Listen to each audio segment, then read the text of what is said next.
기도하고 오후 예배 시작하겠습니다. 하나님 아버지, 저희가 오늘부터는 십계명에 관하여 하나씩 살펴보려고 합니다. 이 시간을 통해서 십계명이 무엇인지 알게 하시고 또 하나님께서 우리에게 원하시는 삶이 어떠한 삶인지를 알게 하여 주십시오. 우리와 우리의 자녀들이 하나님의 말씀대로 특히 십계명을 따라 살아갈 수 있도록 도와주십시오. 또한 하나님께서 순종하는 자들에게 약속하신 축복이 비전교회 성도들의 삶에 가득하게 하여 주십시오. 예수님의 이름으로 기도합니다. 아멘. 하이델베르크 요리문답 34주차 문답을 우리 질문과 답으로 나누어서 같이 읽도록 하겠습니다. 제가 질문 읽으면 답을 한번 읽어 주십시오. 92문 하나님의 율법은 무엇입니까? 십계명은 어떻게 나누어집니까?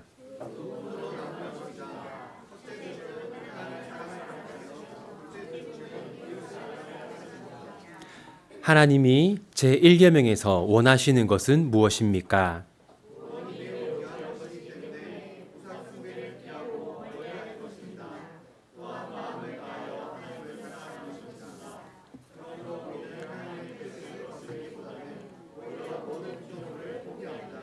우상 숭배란 무엇입니까?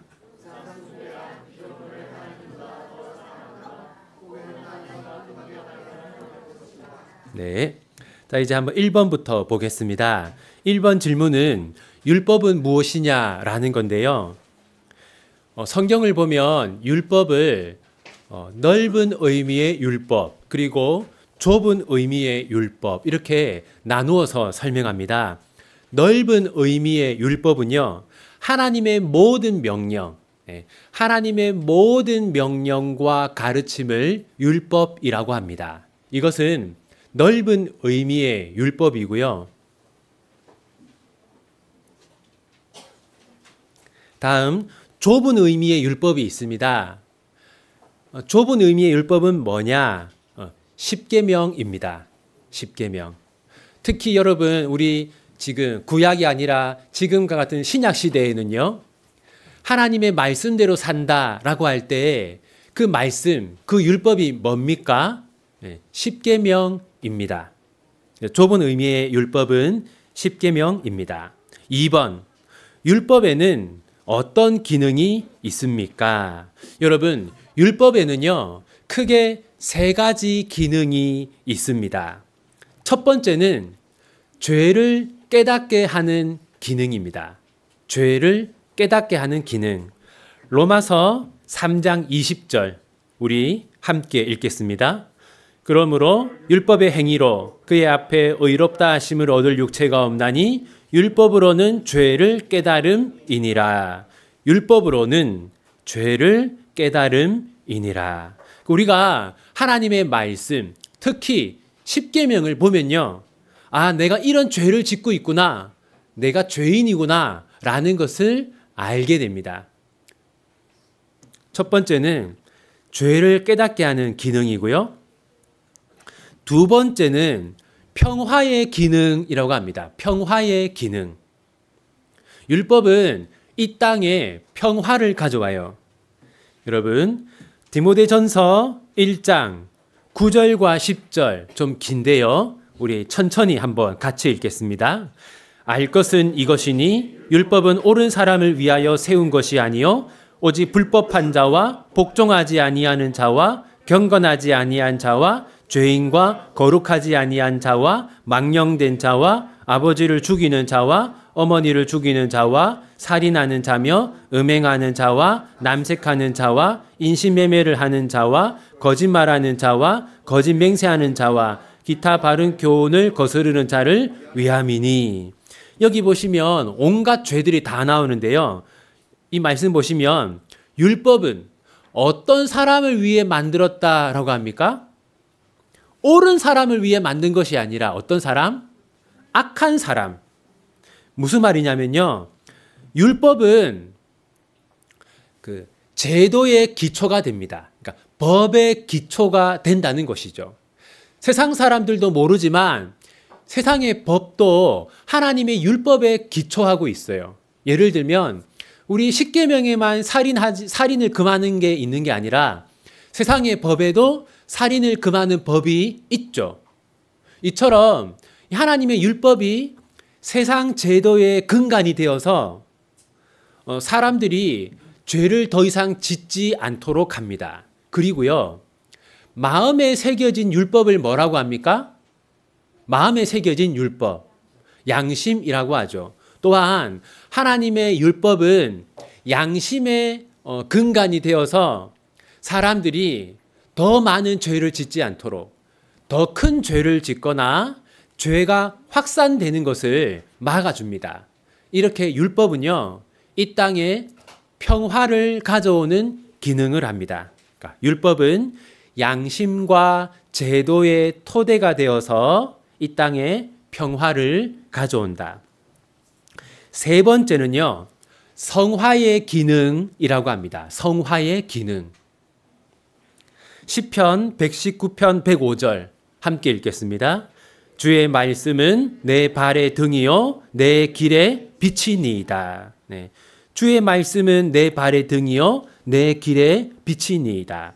그러니까 하나님의 말씀이 내가 길을 걸어가는데 빛을 비추어 준다라는 거잖아요. 이것은 어디로 걸어가야 할지를 알게 한다. 어떻게 살아야 할지를 알게 한다라는 겁니다. 그러니까 율법은요, 우리가 어떻게 살아야 하는지를 알려줍니다.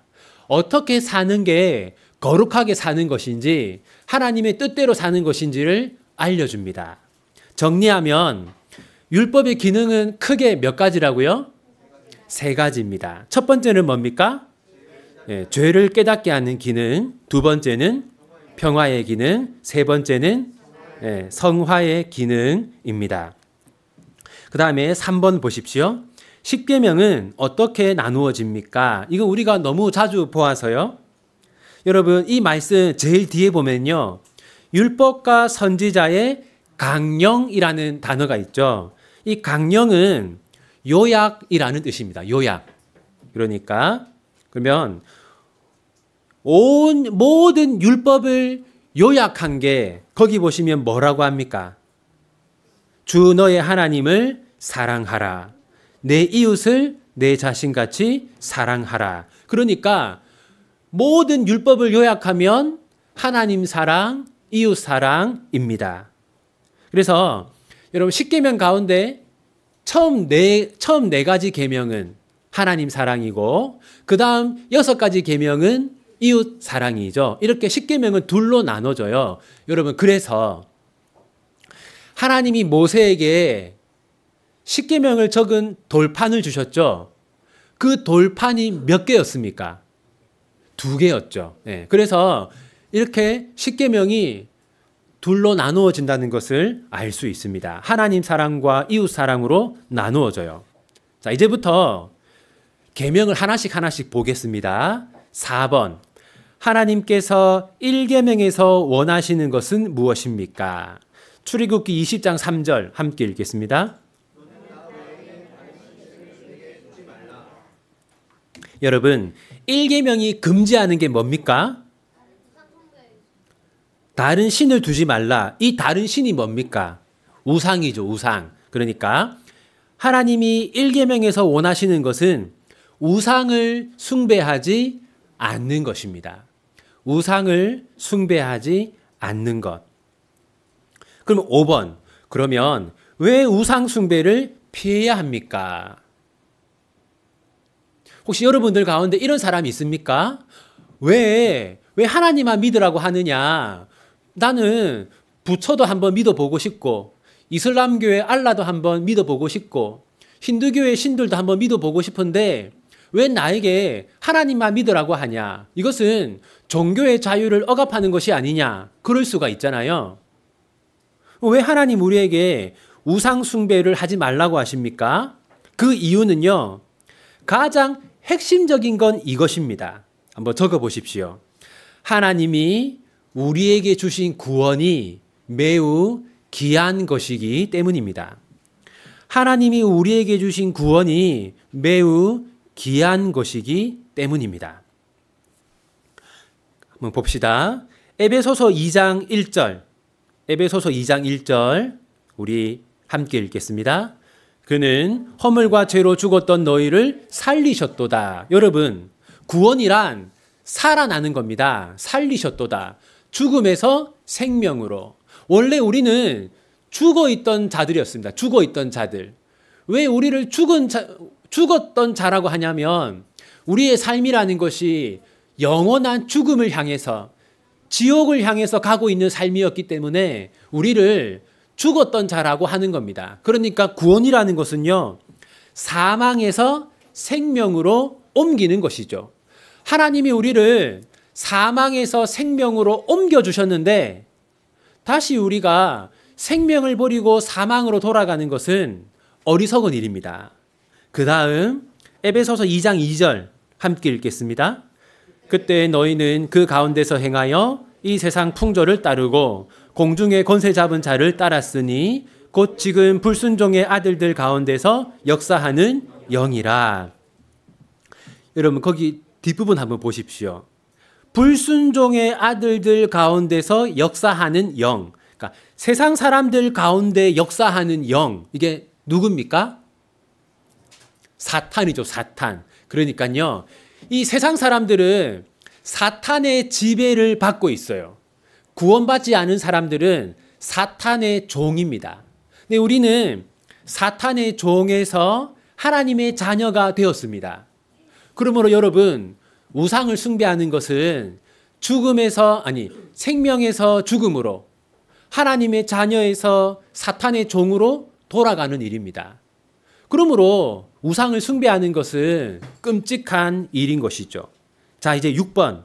그렇다면 우상 숭배는 무엇입니까? 여러분, 우리가 일반적으로 우상 숭배라고 하면 절에 가서 절을 하고 다른 신을 섬기고 그런 것만 우상 숭배라고 생각하는데요.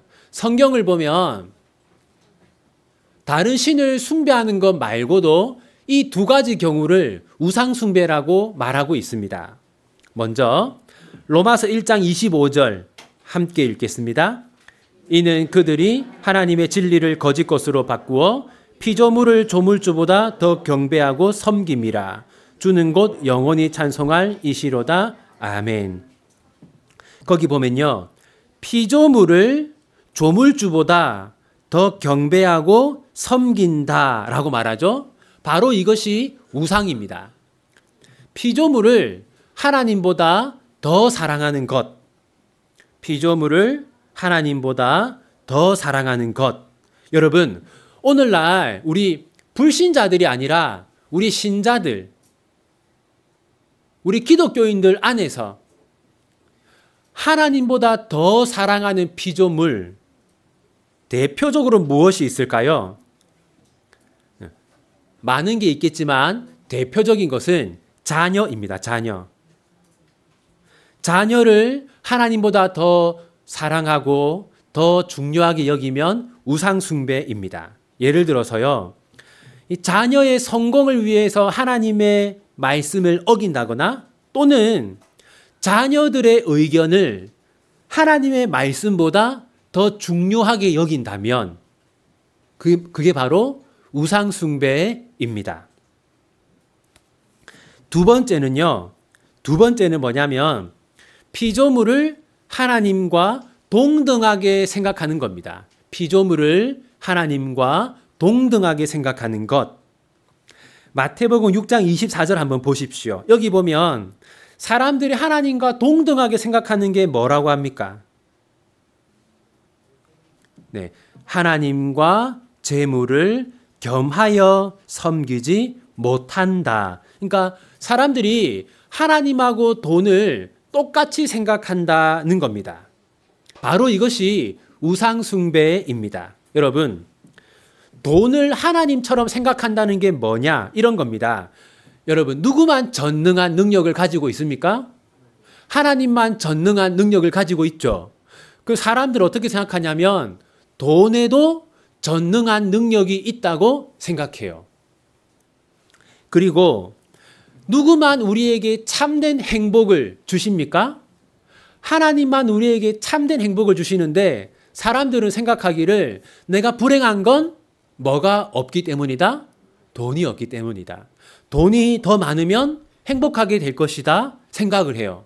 바로 이것이 우상숭배입니다. 그러면 7번입니다. 자, 우리가 우상숭배를 피하기 위해서 하나님을 어떻게 사랑해야 하느냐? 자, 마태복음 22장 37절, 38절 함께 읽겠습니다. 예수께서 이르시되 내 마음을 다하고 목숨을 다하고 뜻을 다하여 주 너의 하나님을 사랑하라 하셨으니 이것이 크고 첫째 되는 계명이요. 여기 보시면 여러분 세 가지를 다하라고 하잖아요. 그게 뭡니까?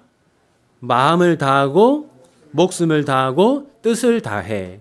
그러니까 하나님을 가장 최고로 사랑해야 돼요. 그러니까 하나님을 사랑하기는 사랑하는데 두 번째로 사랑하거나 세 번째로 사랑하거나 그러면 우상숭배라는 겁니다. 우리가 하나님을 최고로 가장 사랑해야 합니다.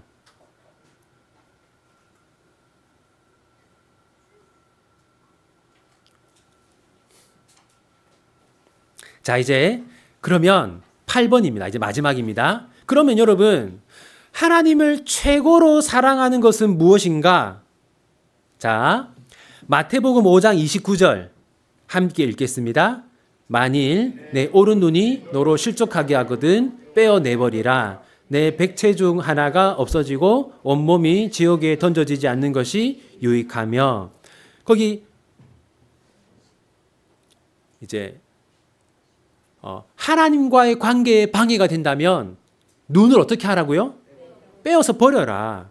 여기서 여러분 눈이라는 것은요 가장 중요한 것을 상징합니다. 그러니까 첫째, 가장 중요한 것보다 하나님을 더 중요하게 여기는 겁니다. 자, 가장 중요한 것보다 하나님을 더 중요하게 여기는 것. 그러므로 여러분 우리는요 사람들이 가장 중요하게 여기는 게 돈이잖아요. 만약에 돈이 내가 하나님을 믿는데 내 신앙에 방해가 된다면 어떻게 하라고요? 돈을 포기할 수 있어야 합니다. 두 번째, 마태복음 10장 37절 함께 읽겠습니다. 아버지나 어머니를 나보다 더 사랑하는 자는 내게 합당치 아니하고 아들이나 딸을 나보다 더 사랑하는 자도 내게 합당하지 아니하며. 여러분 여기서요 이 말씀은 아버지와 어머니를 사랑하지 마라 그 말씀이 아닙니다. 여기 보면 아버지, 어머니, 아들, 딸 가족이잖아요. 그럼 가족은 뭘 상징하느냐? 가장 중요한 사람을 상징합니다. 그러니까 여러분들이 가장 중요하게 여기는 사람보다 하나님을 더 사랑해야 합니다. 우리 여기 보면 우리 청소년, 어린아이들은 하나님보다 친구를 더 사랑하는 경우가 있어요. 그것은 우상숭배입니다.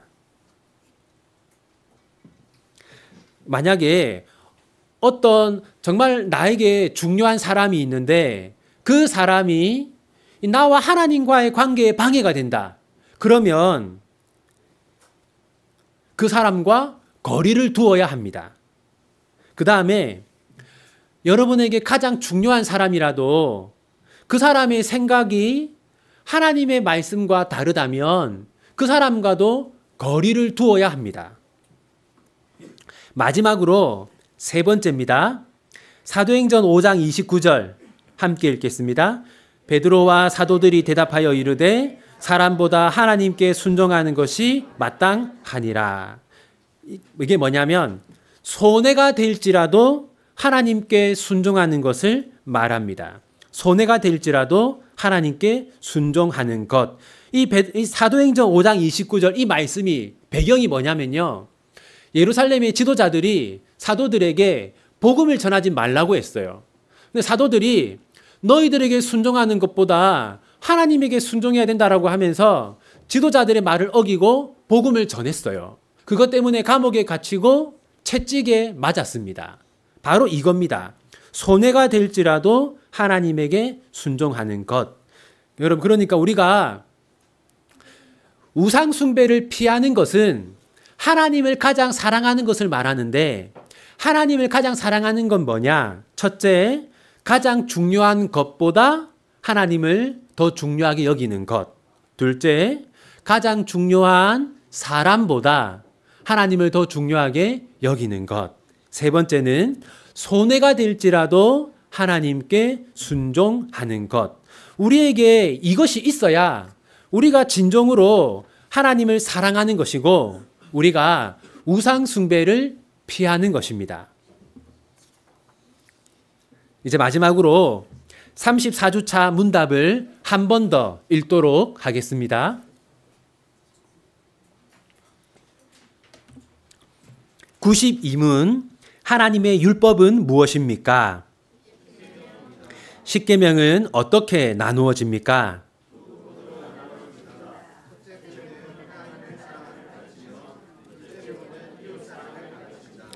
하나님이 제1계명에서 원하시는 것은 무엇입니까?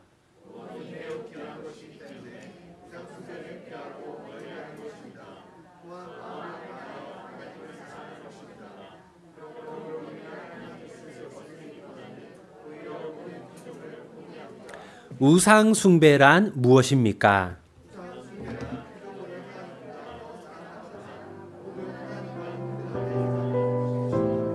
아멘. 자, 이제 우리 한번 들은 말씀 붙들고 우리 하나님께 함께 기도하겠습니다. 우리 이렇게 한번 기도하기 원합니다. 하나님, 제가 우상을 숭배하는 삶을 살았습니다. 하나님보다 더 사랑하는 것이 있었고 하나님보다 더 중요하게 여기는 것들이 있었습니다. 하나님, 제가 우상을 멀리하고 하나님을 가장 사랑할 수 있도록 도와주십시오. 저와 저의 자녀들이 우상 숭배를 멀리하고 하나님을 가장 사랑하는 삶을 살 수 있도록 도와주십시오. 하나님을 사랑하는 마음을 저희에게 주십시오. 이렇게 함께 마음을 모아 하나님께 기도하기 원합니다. 기도합시다.